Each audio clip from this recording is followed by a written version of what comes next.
Previously, we finished with Side A of Bonak's exciting tale, Race to Oblivion. A thrilling ride through deserts, tornadoes, purgatory, the vaudeville era, and into minds longing to be superhuman while stuck in broken bodies. And also the promise to explain the myth of the two sides of music albums. Well, back in the days, music was distributed on monstrous black circles that had thin grooves on them. A shiny metal thingy rode along these grooves, picking up the sound and sending it to a giant umbrella. The length of those circling grooves was up to 460 meters, but still only about 23 to 25 minutes fit on such a surface. After years of testing, scientists found that you can turn the circle around and use the backside for the same purpose. Now musicians were able to record longer albums, but they had to split them into two parts. Instead of throwing tantrums about this, artists embraced this limitation. And many became creative by giving each of the two sides a distinct character and different flavor. And so did Bonak on their hotly celebrated masterpiece, Race to Oblivion. As the last wild tracks of Side A prepared your tiny virgin ears for ever harder, gut-wrenching guitar sounds, Side B packs now even more of a wallop. This is because of an old technique of tuning down your instrument to become more evil. Already in the Middle Ages, probably, many witches dabbled in these dark arts and were burned at the stake for tuning down their guitars to those forbidden soundscapes. But these down-tuned guitars just guarantee way more brutal sounds. They are especially effective for brutal riffs. A signature of Bonak's guitarists, those riffs can invoke the feeling of falling down a slope or cliff. Thus the title of the first track on Side B, Falling. But to be taken seriously as an evil son of a gun, in addition to tuning down, you also need to fry your vocal cords by screaming and growling.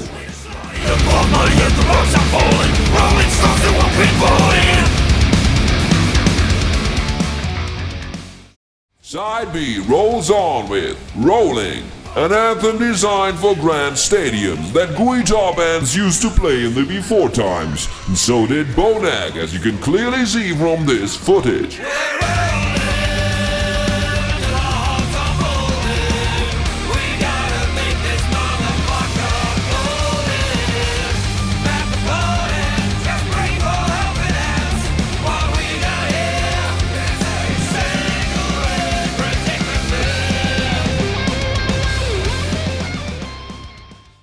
In order to convincingly portray these rock anthems, it was recommended for male presenters to wear their hair at a longer length, and thereby state that they do not agree with the rules and regulations of the society they live in. Since young women, before their time of ripening, are infatuated with rebellious male subjects, this caused rock protagonists to enjoy many shared bodily experiences with different females, which were denoted by the technical term grow-you-pies. But a word of advice to our male viewers, be very careful. You can only afford such a long hairstyle in combination with success and money.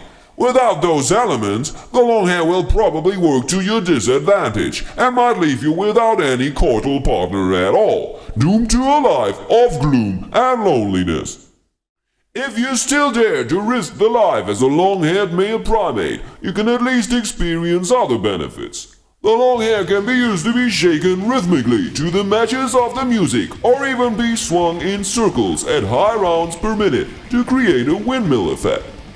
But careful again, this so-called headbanging can lead to severe injuries in the neck area, like a cervical myelopathy seen here in an MRI of the neck of the Bonak singer. Well, he didn't see the irony coming when he gave the band this name, did he now? But what can you do?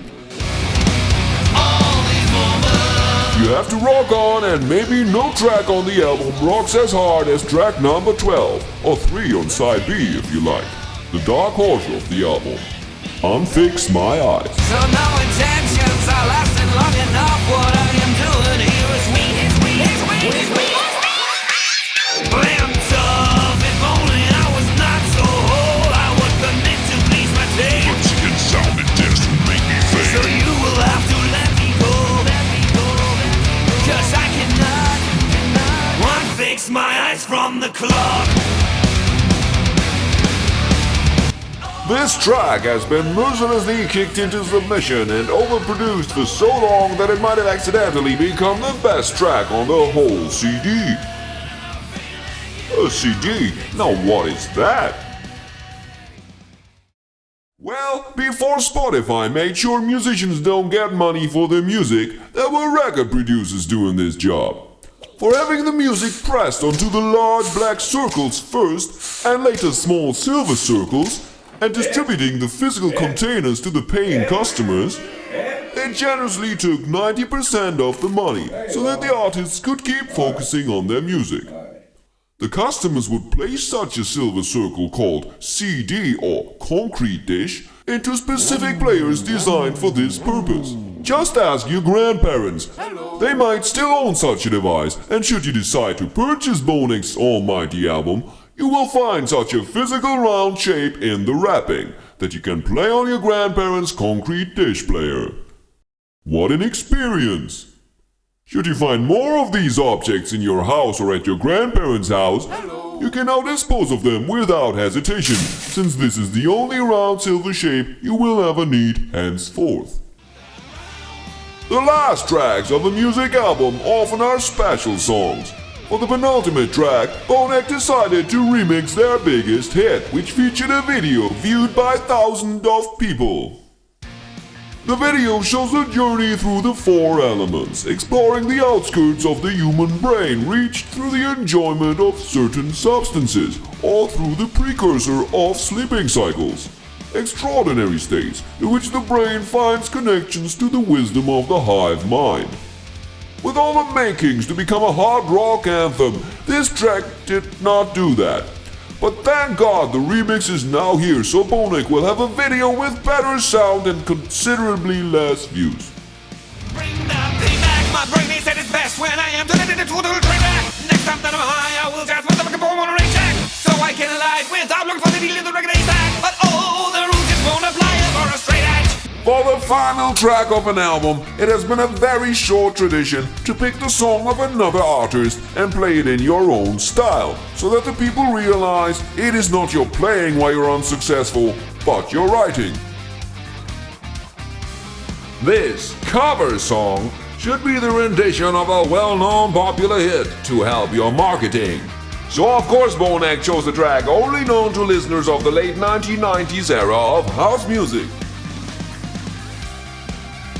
It is possible they occasionally went too far with their reinterpretation of their source material.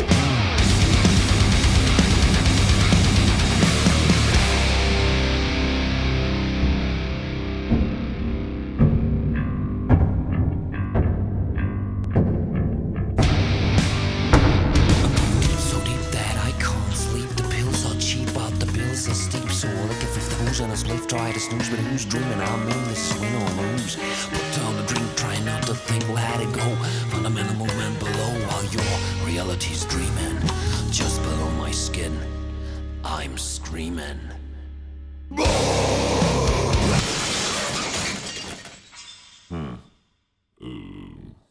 Still, the final track remains an impressive feat, rounding up an impeccable assortment of melodious miracles, so that at the end of this compilation, you will realize you have in your possession a flawless masterpiece that transcends the time it came from. It symbolizes the end of an era and the beginning of a renaissance. It's Bonex's Race to Oblivion. It's something to write home about.